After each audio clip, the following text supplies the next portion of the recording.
Drugs, but I wouldn't listen. Never thought I'd get caught and wind up in prison.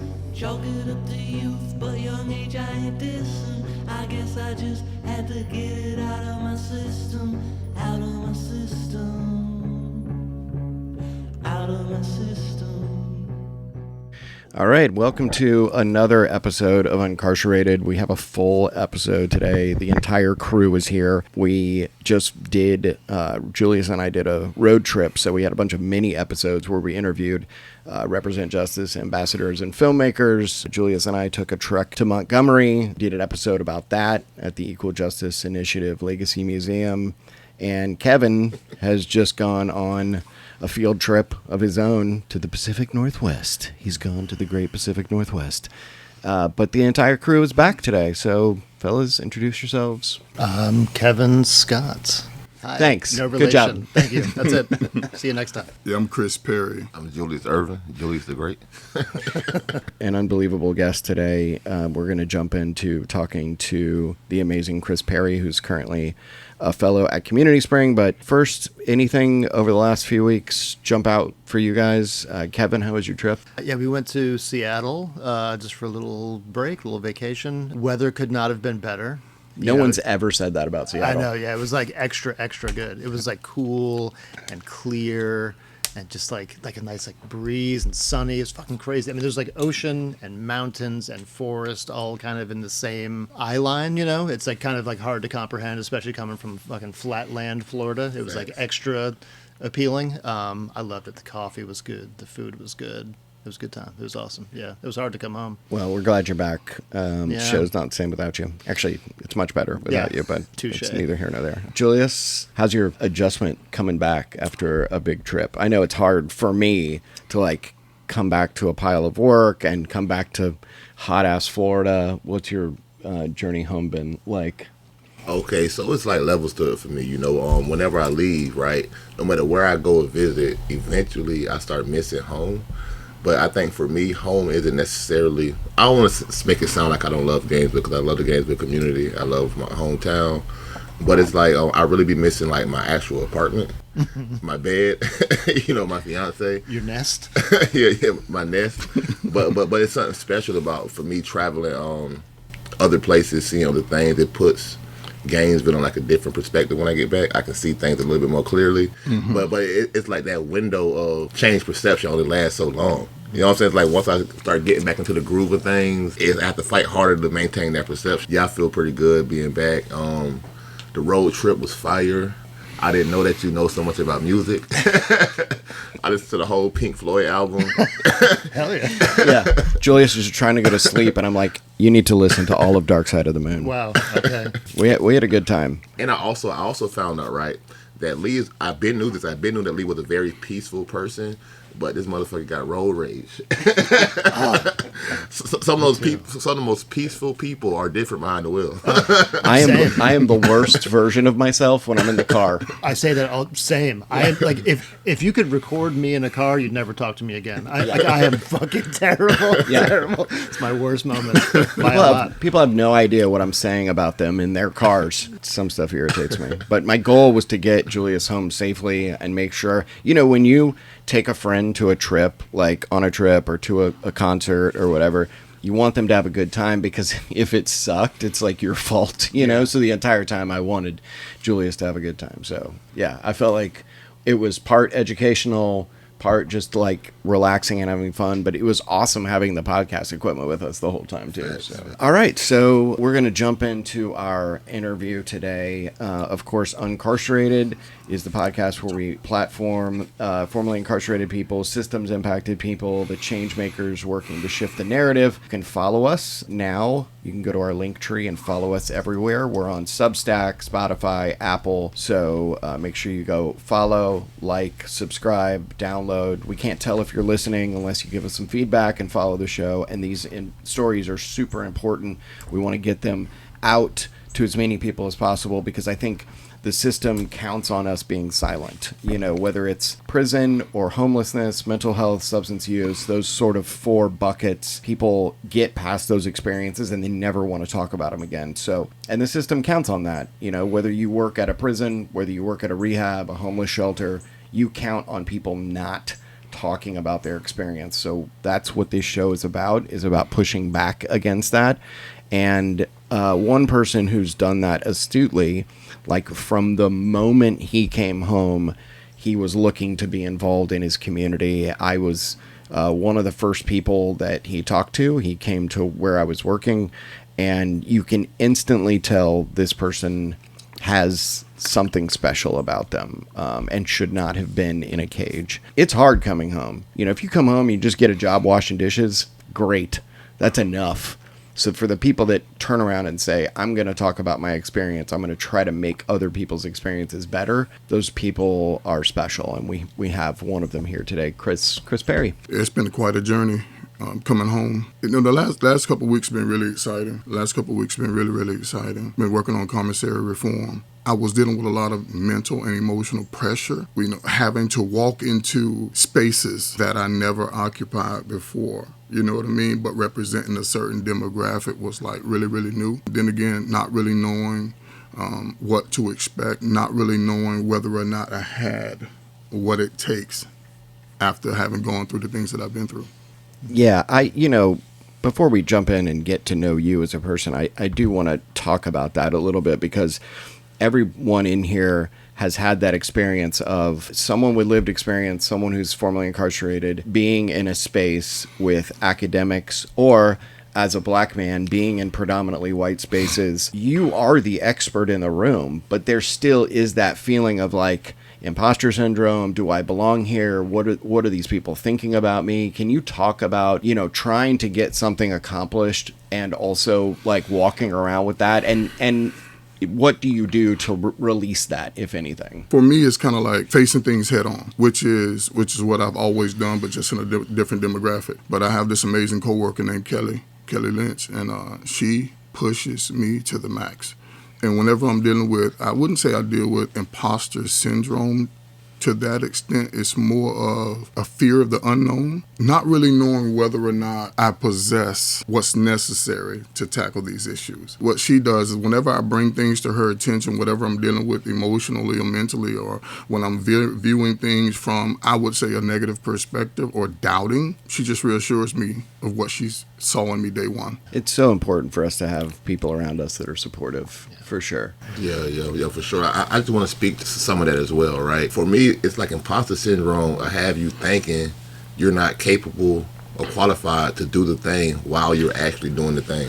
You know what I'm saying? You'll be actually doing the thing and doing it at a high level, right? And everybody around you is perceiving what you're doing like, damn, this is some good stuff. But you yourself will be thinking, damn, I'm not good enough. Did I sound right? Oh, I stuttered here. And you know what I'm saying? And then, me being a black man, me looking like my past. Everybody has a past, but not many people still look like their past.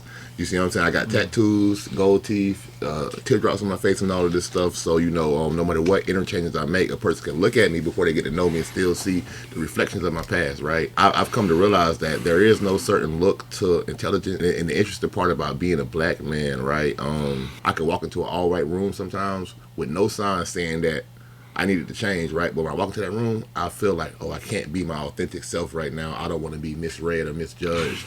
And I've also seen white people come into an all-black space and don't feel that same pressure. Yep. You know what I'm saying? They don't come in there and code switch. They still be their authentic self. I think that the more that we tap in with ourselves, accept ourselves, and love ourselves, the more that we can, just keep putting out powerful representation of ourselves, our demographic. We just got to bring our authentic selves to the space. And that's what I appreciate about Chris, because Chris has always been this person that he is now. It's not like he's just become this great person. I can recall talking to him from prison while he was still in prison. He was encouraging us out here. You see what I'm saying? I would get phone calls from him and be really inspired. I watched him mentor a close friend of mine for 5 years from behind those walls. You know what I'm saying? He had enough positive things happening inside and in his mind to share with us out here. So I always appreciate that about him. And I can recall talking to him at the barbershop from prison saying like, bro, man, I can't wait for you to come home.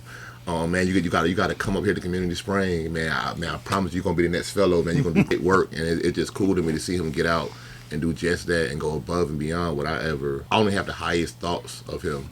But I just been really impressed watching him do his thing. Now that Julius has so eloquently explained and defined what imposter syndrome is, I guess that's exactly what I was experiencing. I'm going to backtrack on that. That's actually what I was experiencing. Yeah. You were saying, like, I don't know if I possess what's necessary in this room. Like, you are the only person who possesses what's necessary in those rooms. You know what I mean? Like, you are absolutely the expert. I probably met you, I guess, like, shortly after you came home. Wait, how long have you been home now?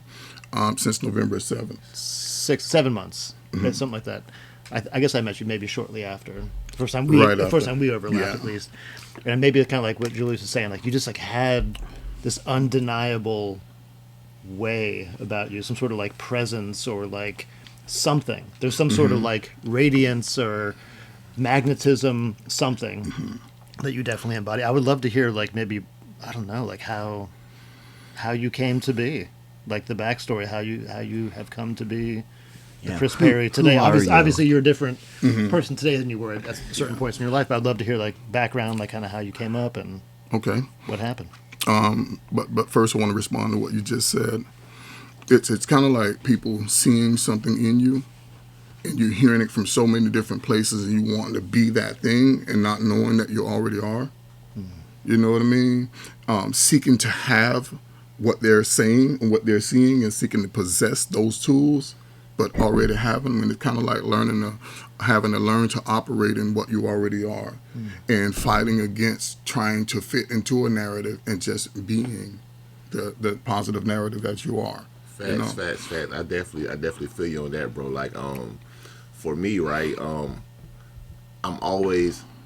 I use the bad in my life to fuel me to go toward the more positive area. So I'm always mentally connected with the troublesome past. So sometimes when people have these positive reflections of me, it doesn't always hit and stick the way that I would like for it to, because I know all of me. You see what I'm saying? I know all of me. I know what you see, but I also know what I've been too. So I think sometimes I don't always feel like what people say that I am, you know. I think that in this work, it's not something that you do, it's something that you become. You can't do the kind of work that we do and then still have like a super good impact, you know, because if it's something you're just doing, it's like a job, and you become like some of these other agencies to change, you know, passionless people, just clocking in, you know, going through the formalities. But when you do it to the level that, you do it to a certain level, you go beyond doing, you just become. I also think that you guys touched on this a little bit, that, you know, you've always had these qualities. And one thing I always actively try to push back against is the redemption narrative that gets pasted on us, that we were bad, we went to a cage, now we are good. I was in prison. People were who they were. And I came across the majority good people. If you gave them a few minutes, if you talked to them, if you dug in a little deeper, you met the most creative, artistic, funny, insightful, self-aware people, way more than out here in the free world. And, you know, it wasn't that, like, I was bad and then now I am good. It's just that I needed some doors opened. I needed some opportunities. I needed support. I needed resources, care. Once those came into my life, then I could, you know, self-actualize and be my full self. Yeah, I think Kevin asked a very, very powerful question. That rarely happens. That was an accident. And it's like, how did I come to be? It's been an amazing journey, but as a kid, I grew up in poverty. Me and 11 of other siblings. What? In a single-parent household, 5-bedroom. Gainesville? No, it was in Tampa, Florida. I was so I was born in Charleston, South Carolina. Stayed in South Carolina until I was like 6 years old, and then I moved to Tampa, Florida. We lived with my aunt for a little while. That was really, really chaotic because I didn't know there was more people like my siblings on the earth.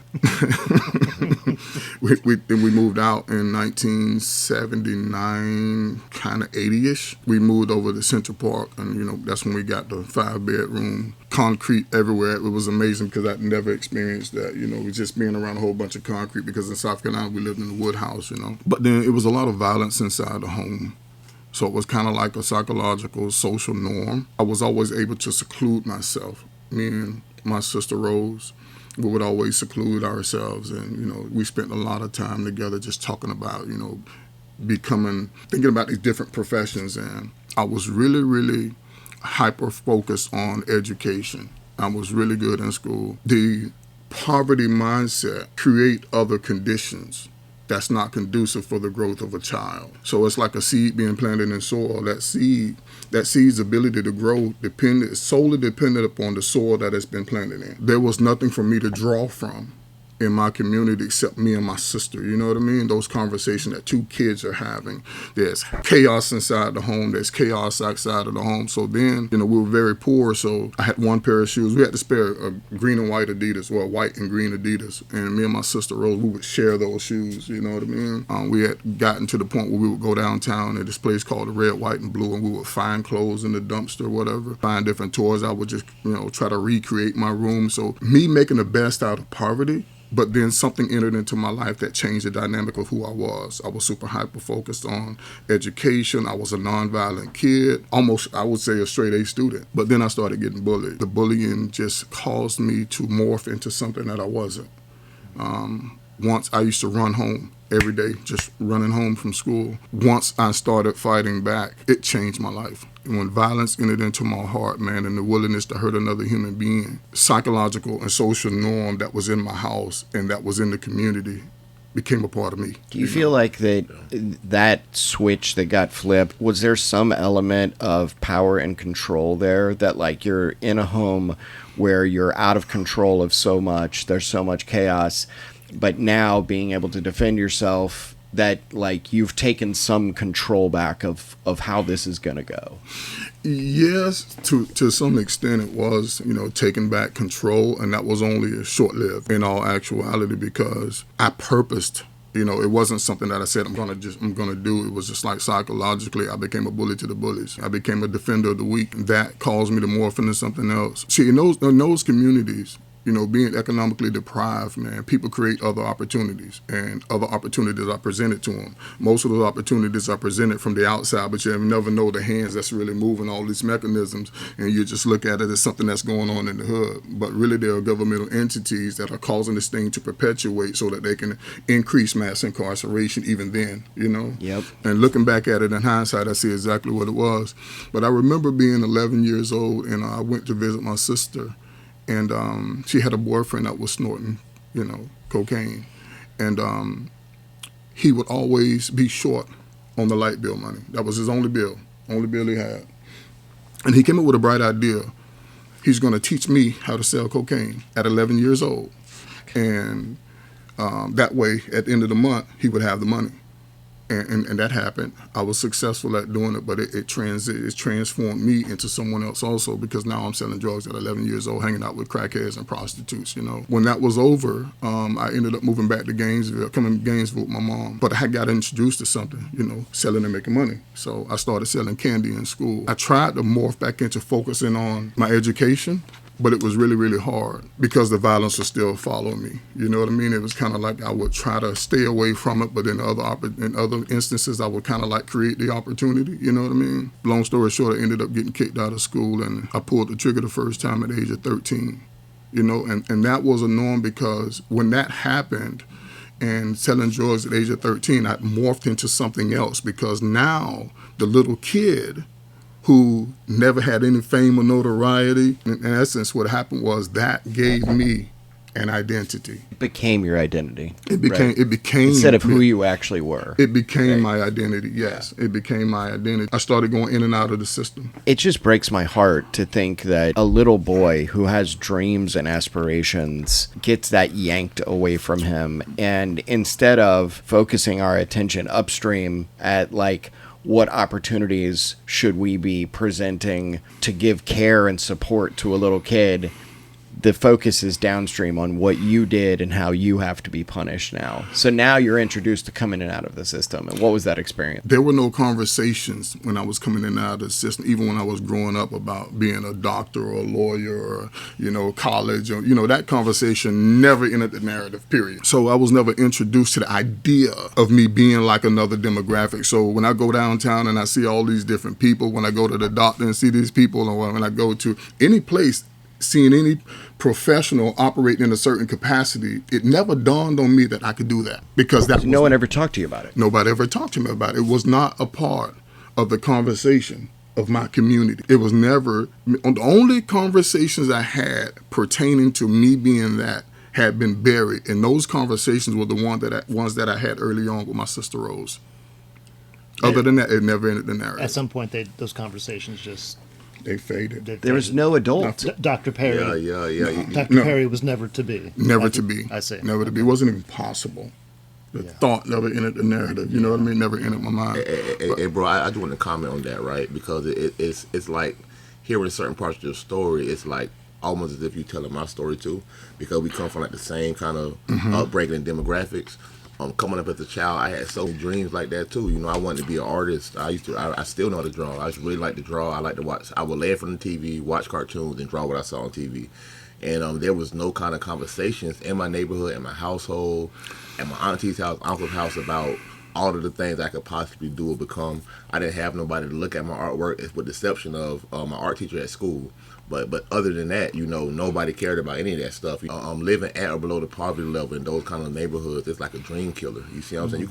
So many people out there have so many dreams early that they just scrap and say, you know what, I got to get some money. Get some money one way or another. So either they become a slave to the system, or they get indoctrinated with the what it takes to lead them into, you know, criminal activities and stuff like that, and start normalizing it. And then in our communities too, as far as our culture go, I was looking for something to aspire to be, right, of somebody that looked like me, you know what I'm saying? And I didn't see it on TV. You know, I didn't grow up seeing no black superheroes, black doctors on TV, or none of that kind of stuff or whatever. And the only representation at that time of black people operating at a high level or being something great was either through entertainment or sports. Yep. Although black excellence existed in every area of life. You know what I'm saying? I didn't know it at the time, but it just wasn't shown to me. And the only other time that I ever saw black people operating at a high degree of efficiency was during Black History Month. And it was the same few stories, you know. Malcolm X had a dream and got shot for it. You know what I'm saying? Malcolm X said, "My name is necessary." He got shot for it. Rosa Parks, you know what I'm saying? Just the same repetitive stories, but it was so many more out there. Once I was able to, I think that in the school system, the most important thing that you actually learn is basic math and reading with comprehension. After that point, you can teach yourself whatever you want to learn, you know, but everything else is kind of like indoctrination, you know. American history and black history get taught as two separate things. Yeah. You know, and then American history is like repackaging what they did in the nicest way possible. You see what I'm saying? You know what's interesting to me is in the first 15 minutes of the show, you guys highlighted 30 different things where systemic racism exists. Classism exists. It's very real. Walking around being judged for not who you are, but what you look like, to not having opportunities presented, to no adult in the room laying out a path for you. And so when I hear people say, oh, well, that racism was in the past, we don't have to, let's not do DEI anymore, like, you know, it just angers me to no end that people don't understand the microaggressions and major aggressions that exist at every single level. I mean, we're talking about ripping a childhood away from you guys, and the system isn't designed to catch you and build you back up. It's designed to catch you, keep you in it, punish you, graduate you to a bigger jail, a bigger prison. Growing up in that type of community, in that type of environment where there's nothing to aspire to be as a child, if you look at the way a child's mind is supposed to be nurtured, that's not happening. You know what I mean? That child is supposed to, a vision is supposed to be cultivated in that child. And anywhere where that's not happening, that child is creating his own narrative, his own perspective of what he's supposed to morph into, you know, what he's supposed to grow into. He's responsible for cultivating himself, and the things that he's going to have to choose from in order to aspire to become something. He has to choose from what's around him, and everything's negative. And think about me, my own personal story, growing up in a house with all this chaos, and there's no father in the home. You know what I mean? There was nobody to pour anything into me except the community. So as to where this system pushed me into a different system. Being incarcerated, I saw kids being treated like animals. You know, I saw juvenile staff fighting against children, causing children to fight against one another, you know, and for candy bars. A different social norm. It was like the norm of my home being magnified in a place where correction and nurture was supposed to be able to take place. You know what I mean? I always thought that when I was incarcerated, I had a vision of it. First of all, I was kind of nervous about it at first, but I was willing to go to whatever extent it took to protect myself. Another side of me saw it as there is going to be some adults in here that's going to try to push me. You know, there's going to be some programs in here that's going to try to, you know, recalibrate my understanding of society. And that wasn't a reality, man. I'm seeing where, even in Alachua County Detention Center now, I'm seeing where it's not a healthy environment. I can't believe it. Huh? Yeah, No, it's not. You know, Yeah, it's not a healthy environment. But with me going in and out of the carceral system, it was very traumatic. It's a very traumatic experience. You know what I mean? Because what happened was I would go in there and I began to try to isolate myself on many instances. And I will say, to Lee's point, there were a lot of people that encountered me, and to your point, there were a lot of people that encountered me and said, "You're different. You got something." And there were people who would come to me for advice or whatever the case may be. And I found myself being incarcerated, but operating in a different capacity where I'm actually giving advice to my peers, to adults, you know, people much, much older than me. You understand me? And then I began to realize that I'm surrounded by minds that had never been cultivated, just like myself. Mm-hmm. What was your mindset each time about coming home? Did you have a plan? Did you have dreams? Or was it like, this is just a temporary pause till I have to come back here? What was your experience as you looked towards your future? Okay, so that's a simple question, but it's a two-part question. Because there's one, my mindset, my focus was to do wrong the right way, get more dope, get more money, get more fame. You understand me? Even though I was experiencing certain, and it was a point of time where I was still experiencing, you know, nurturing other people, because there was a part of me that did that. But there was also a part of me that was focused on how to survive. And I only knew how to survive one way. Still, even as a teen and being around all these adults and being a pioneer, you know, and the trailblazer in the community, there was still a little kid inside screaming for something different. And the community still didn't have that to present to me. And not only that, I became one of the main sources of the dominant narrative. I was real violent, you know, just being transparent. I was very violent. But so it could be this guy over here in the community that's doing something for the kids, but then because I was so violent, whenever I do something for the kids, it was magnified. So I found myself being a drug dealer, but I would always, you know, pay people light bill, their rent, their car note. When you didn't have money to get your kids' school clothes, I would get the school clothes. So I'm still remembering poverty, and I'm still helping people that are subject to what I grew up in, but I still didn't have anybody to guide me out of it. And I remember I met this older guy. He's deceased now. His name is Willie E. Smith. They called him Smitty. He was born 1928, April 28, 1928. He saw something in me. And that was the first time positivity really came into my life. And he began to speak to me about, you know, how people followed me, how people looked up to me. And he began to highlight and reiterate to me, because I was doing those things subconsciously when I was looking out for all these people, but he began to rehearse it to me. And I began to see myself in a different light. You know what I mean? He began to speak about the workforce and owning businesses and owning houses. And so then I started going to jail, and that was like a break from what I had morphed into, was a break from that constant negative cycle.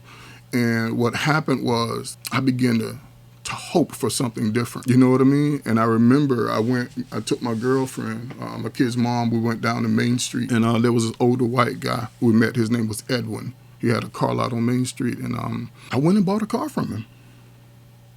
I purchased the car. But then about a month later, 3 weeks to a month later, he called. I'm like, what's going on? And he was like, I need to see you. I purchased the car. And he was like, no, I need to see you. And when I went back down to Main Street to talk to him, he was just like, man, I see something in you. And he started telling me about his personal life and how he was a millionaire. He had multiple, he had said he had like $5 or $8 million, you know what I mean? But he had lost everything through some investments. And then he was, at this time, he was, back up to a little over $1 million. And he just started talking to me, man. And here's this kid still selling drugs, still trying to raise a family, trying to give my kids the family that I didn't have, you know what I mean? And I was going out to his house. He lived on a lakefront property out in Putnam Hall, and it was just me and my children. He allowed this little drug dealing kid to come into his house, and my children mingling with his children, and he's trying to cultivate me. So I met people like him over a period of time that caused me to take advantage of the breaks that I had when I was in the carceral system. And those things impacted me in such a way to where I desired something different, but I just didn't know how to get to it. Mm. Yeah.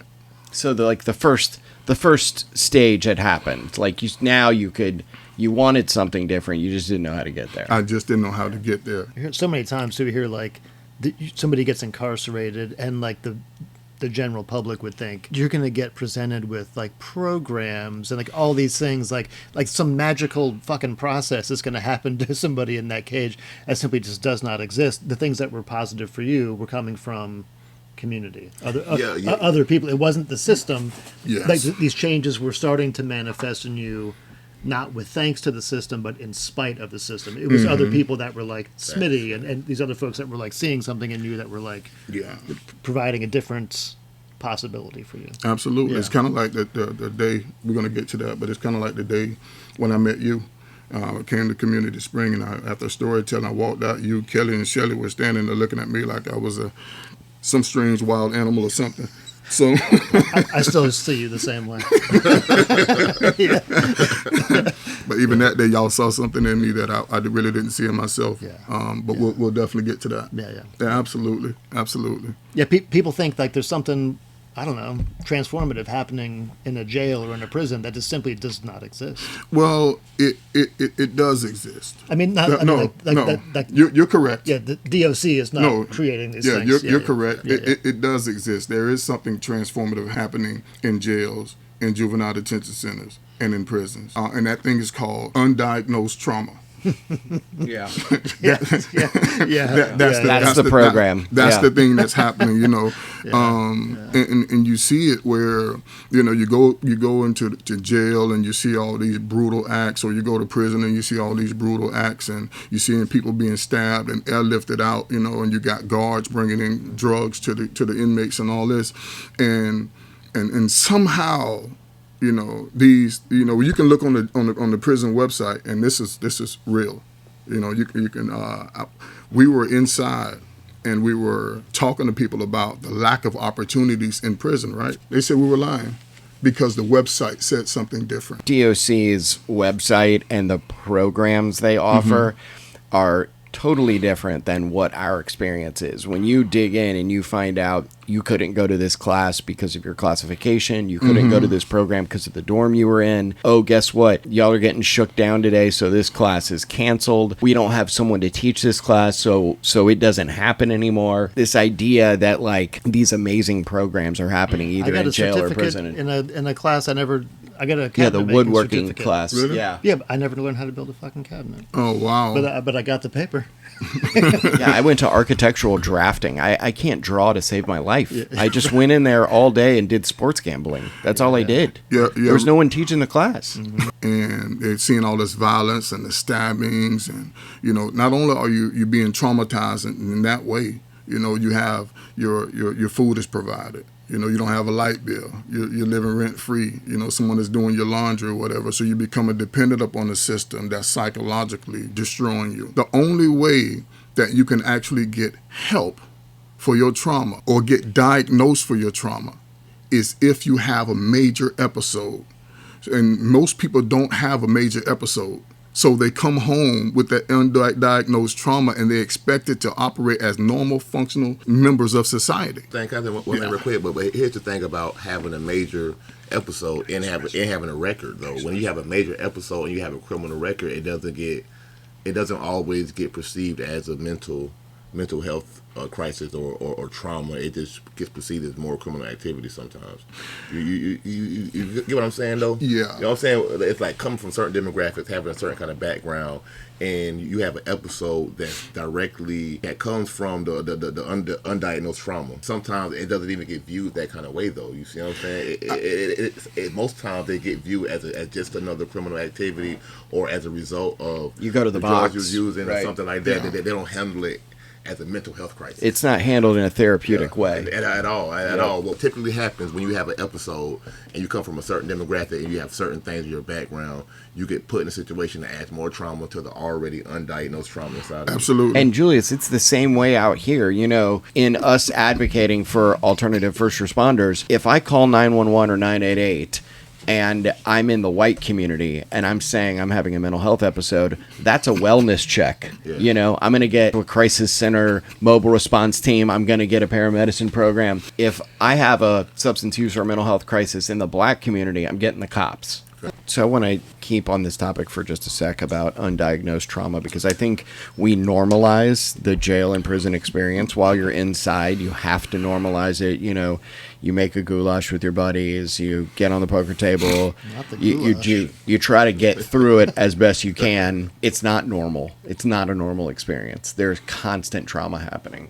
And yeah, you have the goulashes. You have different people that you connect with. You have different gang settings. You're constantly, it's a very, very intense situation for a lot of people. You have the violence.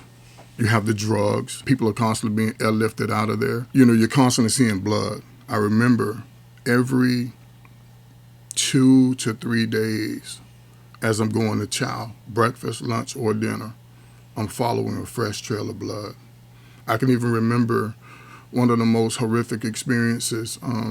This older gentleman, he used to buy a lot of commissary. Every time they called, you know, for commissary, he would go outside, but he would put a whole bunch of bags up under his bed, and for some reason they let him do it.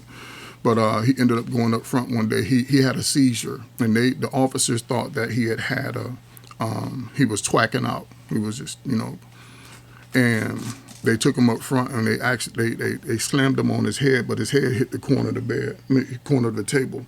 And he ended up dying, and they wanted the officers to, this was a very traumatic experience for me, you know, because I used to talk to the old dude every opportunity I got, you know. And they wanted the nurses to sign him out so that they can take him back to confinement. The nurse was like, no, I'm not going to be a part of that. And she literally walked off the compound. She quit her job and left. Anyway, I saw the hearse back up to the confinement door because they got him around there, and they picked up his body and left. And I remember as we were going to chow, the investigating officers, the one who's supposed to be investigating these officers, he's standing in center gate and he's telling them what to say in court and how to write the paperwork up. And I remember that moment, man. It was like, I'm defenseless.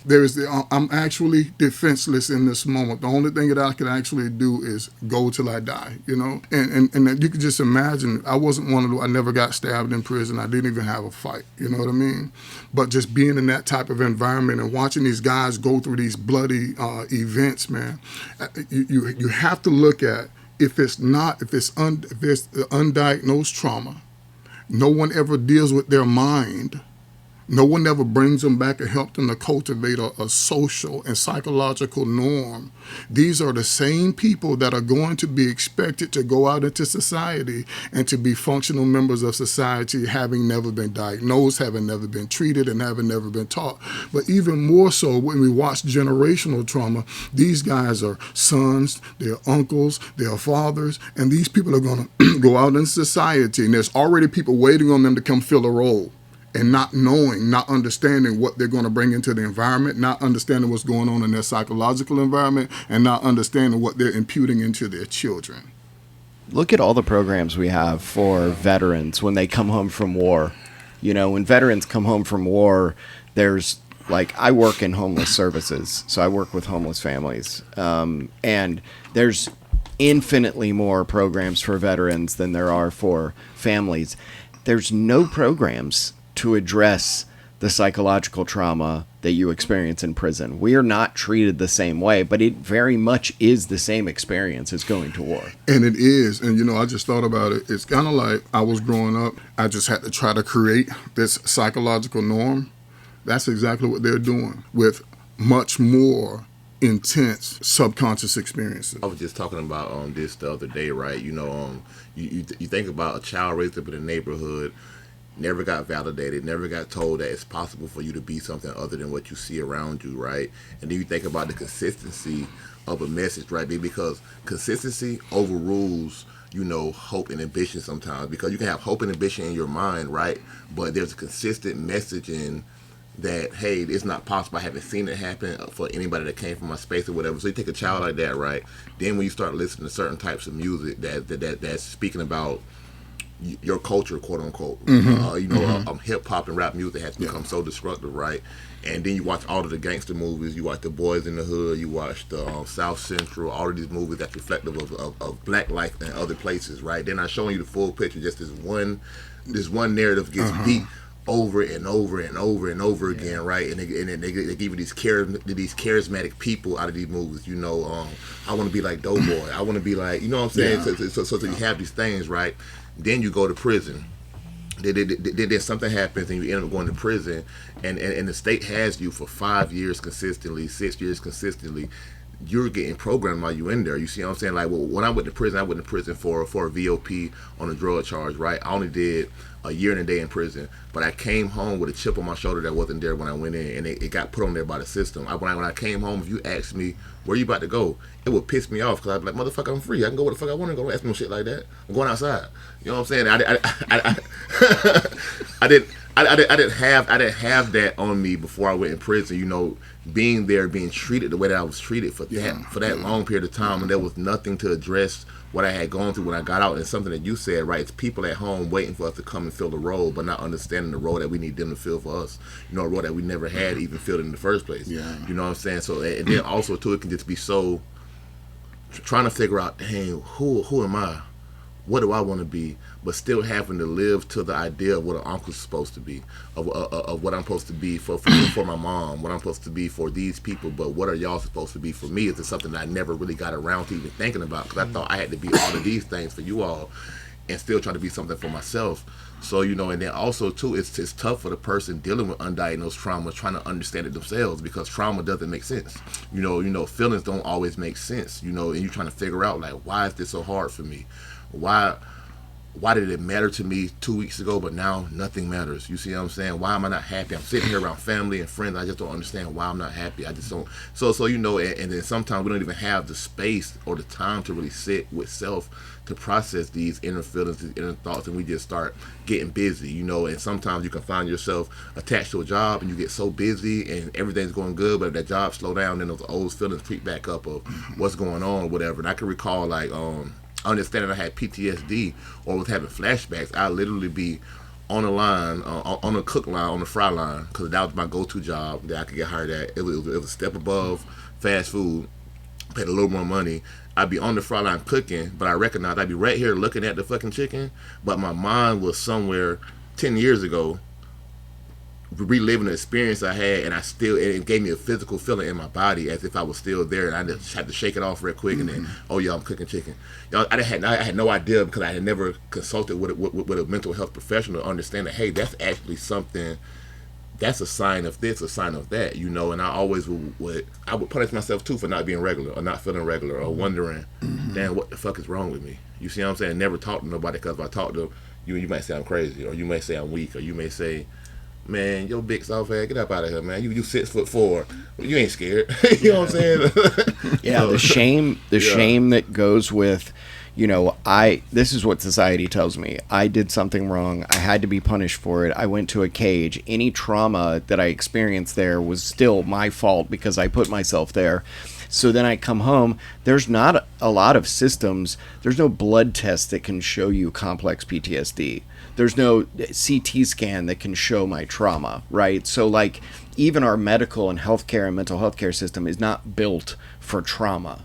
It's built for bipolar, it's built for schizophrenia, take this pill, go away, I don't want to talk to you. And no doctor, nobody with their master's degree has the experience that we had inside there. So nothing is built to support us when we come home.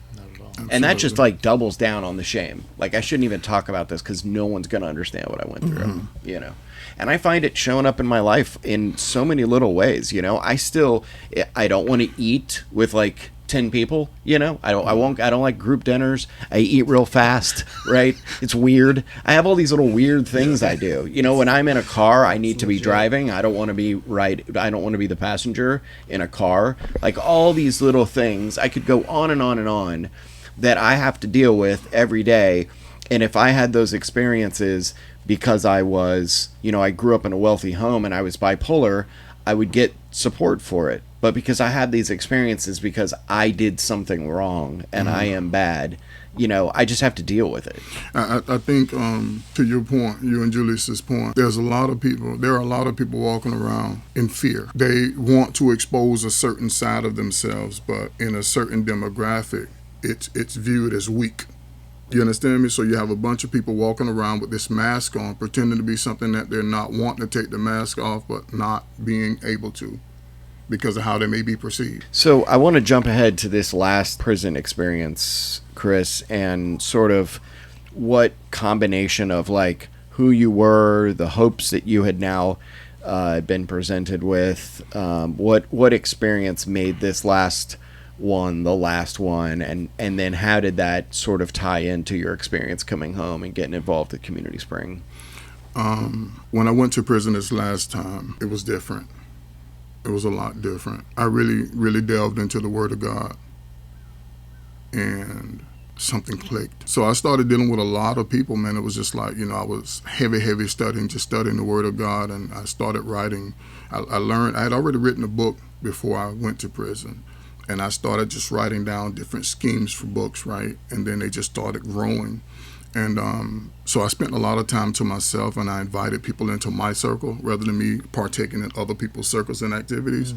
And I remember there was this group, they called them the Kick Butt Crew, but they used another word for butt, of course. And it was this group of really racist white guys, man. They were just like beating people all across the compound. And there was an older white gentleman named Hillbilly. He was like, "Hey, Mr. Perry, I want you to come over to confinement." Where I said, "I'm working in the kitchen. I'm not coming to confinement." And so anyway, he talked me into coming, and I ended up going to confinement, and I began to minister to the guys who were in confinement, you know. And there was the Kick Butt Crew was there, you know what I mean? So I would kind of like minister, and I walk away from the door. But I noticed after a period of time that every time I would move, they would move. And I thought to myself, I said, these guys are watching me. So I would minister on the door a little longer, which is something that I'm not supposed to be doing, talking to another inmate. They will allow me to do it. And after a while, you know, make a long story short, the Kick Butt Crew became my best supporters. They began to talk to me about their personal lives, how they were raised, their wives, their children, asking me to pray over certain dorms, having me to go out and pray with gang members. So I saw a whole different dynamic. Something was happening. You know what I mean? And That's like a movie plot. Yeah, that's crazy. That's great. And I remember I had gotten so close with them to where we ended up taking inmates to another dorm, another side of the compound, right?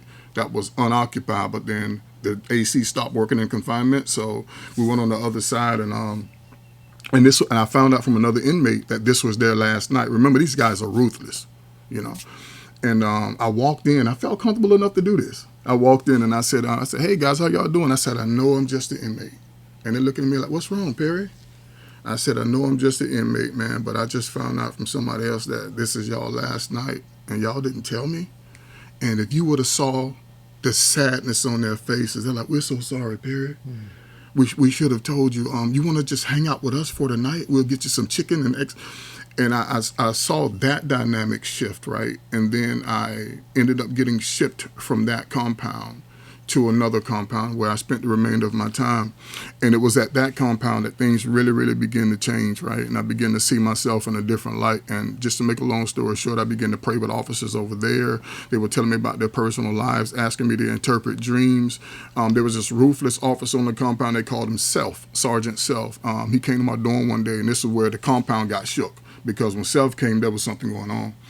And they told me Sergeant Self wanted me, and I looked and I saw him. He had this crazy look on his face. So I went out the door, and he was like, Perry, you know Nurse Munoz? I said, yes, sir. And he was like, I need you to pray for us. I said, huh? I said, okay, yes, sir, I'll go in and pray for you. He grabbed my hands. And he was like, no, now, I need you to pray for us. And I prayed for him. And once I prayed with him, everybody, like the inmates were all looking out of the door, and they actually see me praying with Sergeant Self. You know what I mean? So I remember being in the chow hall, and Sergeant Self came and sat down at my table, which officers never sit at the table.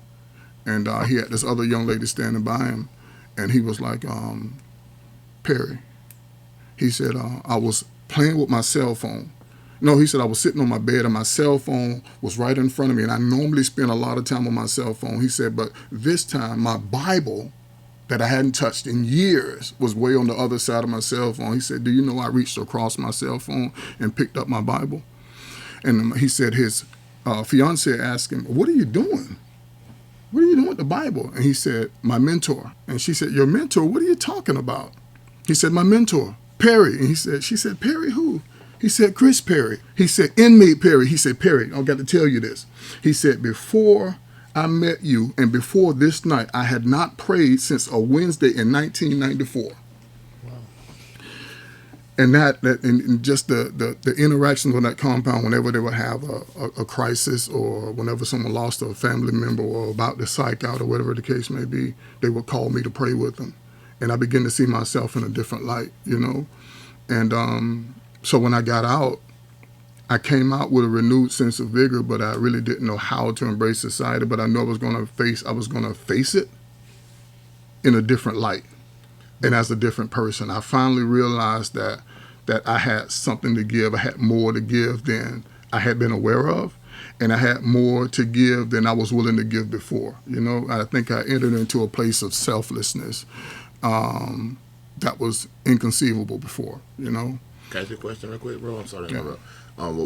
Was there anything about your reentry this time that was different from the last times that made it more possible for you to be able to just cultivate that you know you've always been?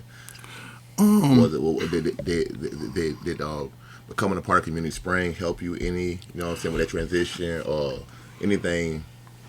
Don't try to get a plug in for Community Spring. Come on. You guys are the fucking worst, man. Just always trying to slip Community Spring in there.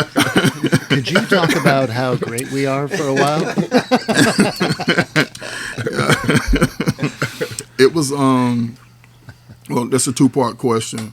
I think for the most part,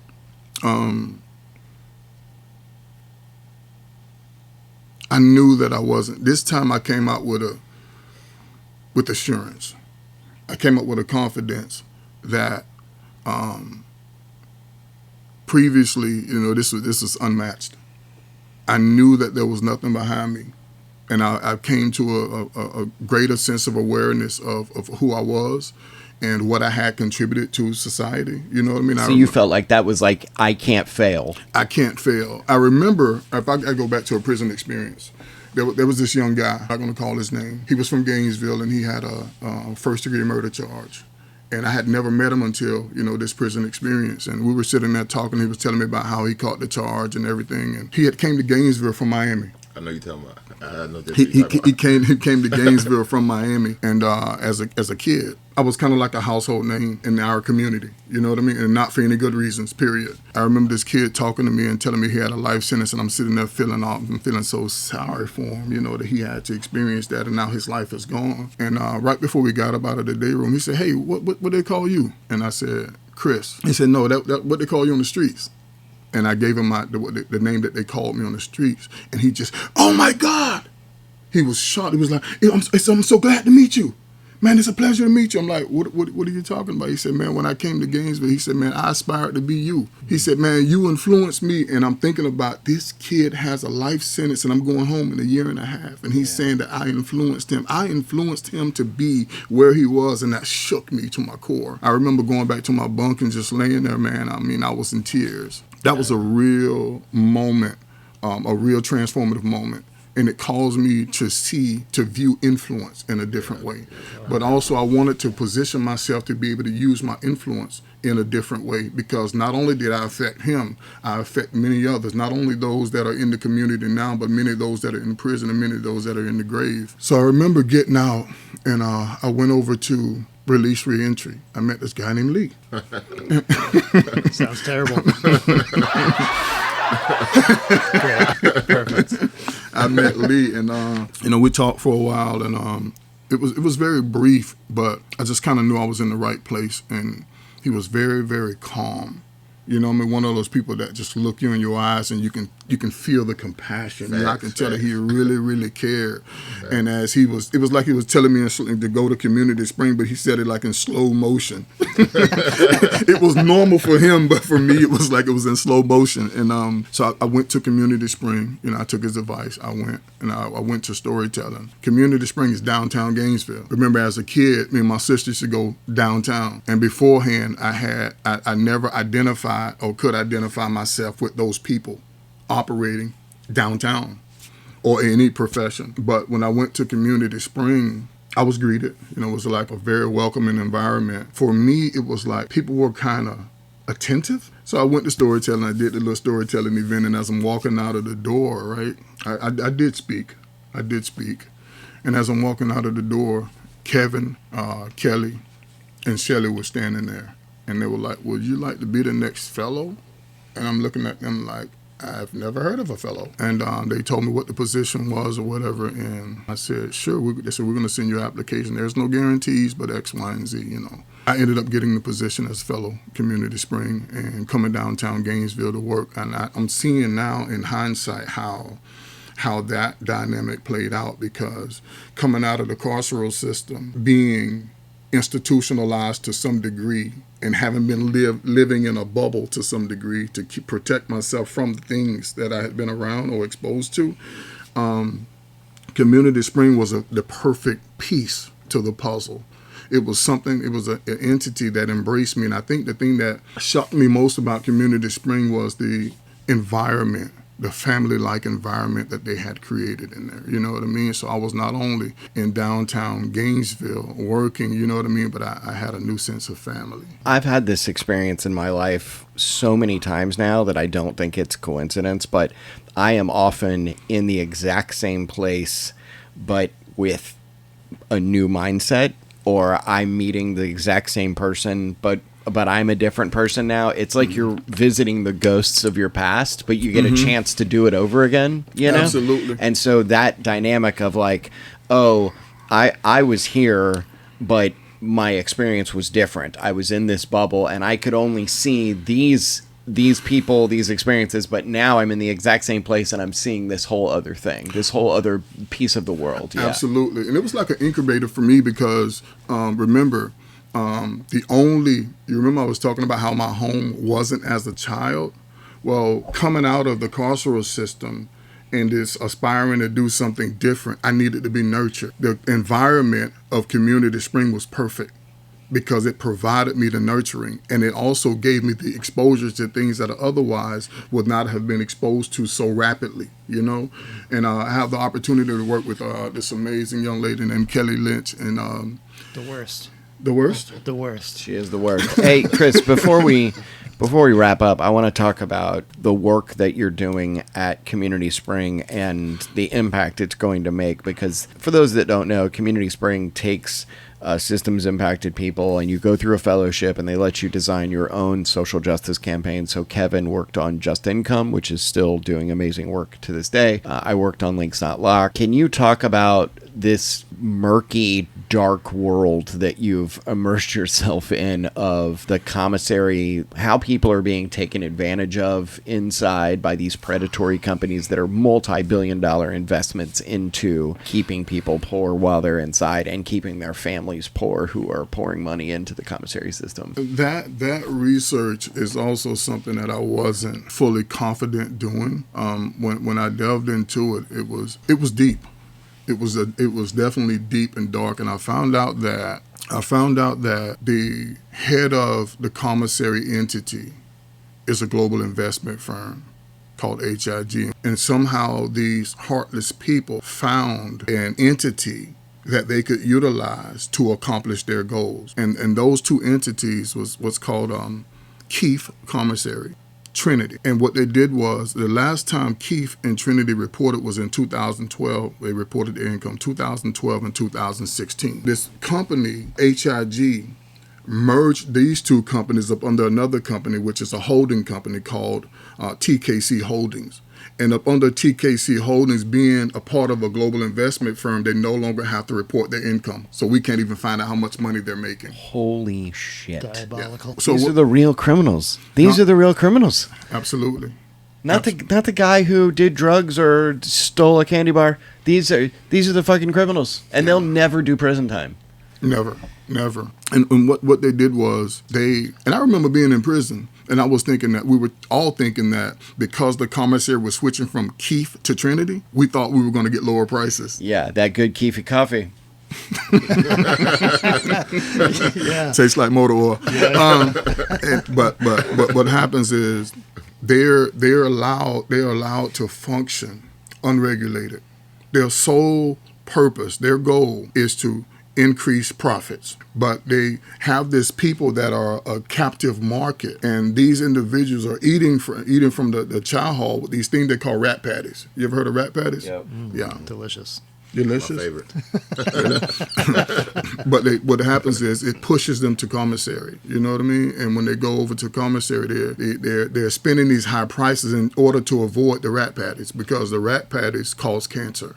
A lot of the foods that are served in TVP. Absolutely, and the lawsuits, the TVP lawsuits are very prevalent all over the country. They're not really taking advantage of the individuals that are incarcerated. It's their families and loved ones who desire to support them that are actually being taken advantage of. So we look at the amount of individuals that are incarcerated.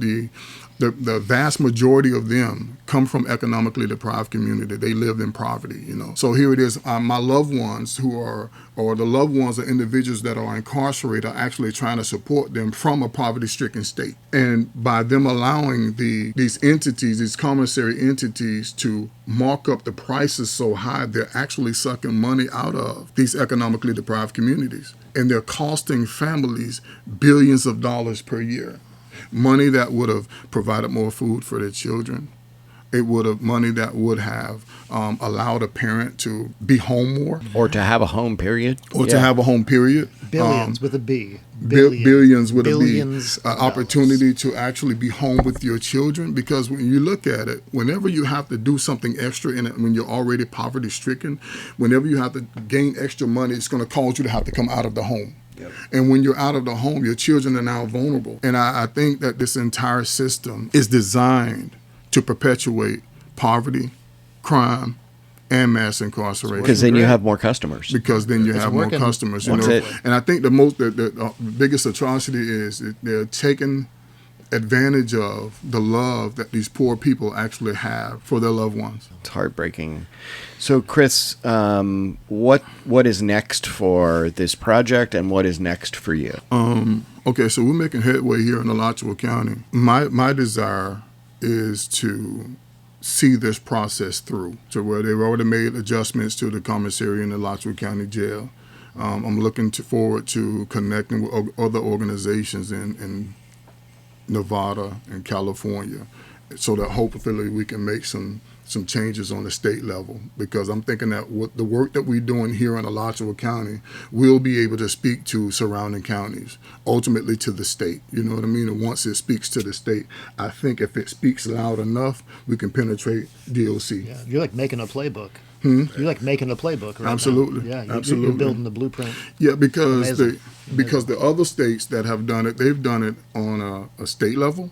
You know what I mean? But we're doing it on a more personal level. You know what I mean? I think that it's more effective because we are able to specifically, we're able to speak to these people specifically about protecting those in our community. You know what I mean? And when we can get them to shift their moral compass just a little, and if policy actually changes, in which it is changing, I think that we'll be able to just allow that thing to unfold and just spread organically into other places, and it'd be a lot easier because we'll already have created the prototype. Amazing. Chris, thank you so much for spending time with me this morning and spending time with us and opening up about your experience. I could listen to you talk all day. Yeah, seriously. Honestly, like Yeah. this So episode is painfully short to Yeah. me. There was a couple of times when everyone was talking, I was like, I'm just so happy to be in this room, listening to people talk. Yeah. Well, just to go back to the beginning really quick, and then we'll wrap it up. Like in the very beginning, you were talking about like the seed and soil idea and how like the environment you were in just didn't have the necessary things. But there was never anything wrong with this seed. Like there's like this like seed of like limitless possibilities, and the soil just was so limited. Anyway, it's just really cool. Thank you. It's just really cool to see the seed. Yeah. Now, like you're in a different environment, like you're kind of have these different conditions around you and resources available. It's just really amazing to see you flourishing, man. It's an honor to know you, sincerely. Yeah, Thank it's you. I awesome. really appreciate it, As bro. if I didn't love you enough before we started talking. now it's even fucking more. It's crazy. You know what feels the Amazing. best though? What really feels good? Me and Julia said the same thing this morning. It was kind of painful walking upstairs and not seeing you in that chair, man. He's back. He's back. Baby, come back. Chris, I can't wait to see what comes next out of this project, and then what you do beyond this fellowship as well. The world our community specifically, is lucky to have you in it. Thanks for joining Very much us. so. I gotta say this, man. Shout out to Kelly Lynch. She's an amazing person. Yeah, I got to. Man. Yeah. I mean, because there were times when I felt kind of, like I didn't fit the script, or that I not wanted to give up, but didn't really know what to do. And it's like she can look at me and just read me, and she would always say the right thing and push me in the right direction, man. So shout out to Kelly. Yeah, Let we me give a love quick her. Shout out, I want to give a quick shout out. I want to shout out Shelly Seymour. I haven't talked to you recently, but I still think about you. Still believe in great things for you. I want to shout out Raymond Prophet. I want to shout out Michael Powers, Ozell Jones, and Jody Polk. I love that we're doing shout outs. Next episode we're gonna do celebrity birthdays. All right. Go follow us at Uncarcerated Pod on Spotify, Apple. You can hit our link tree. And if you or a loved one has been affected by the system and you want to come on the show, email us uncarceratedpod@gmail.com. See you guys soon. Bye. It was a fire. I wouldn't listen, never thought I'd get caught and wind up in prison. Chalk it up to youth, but young age I ain't dissing. I guess I just had to get it out of my system, out of my system, out of my system.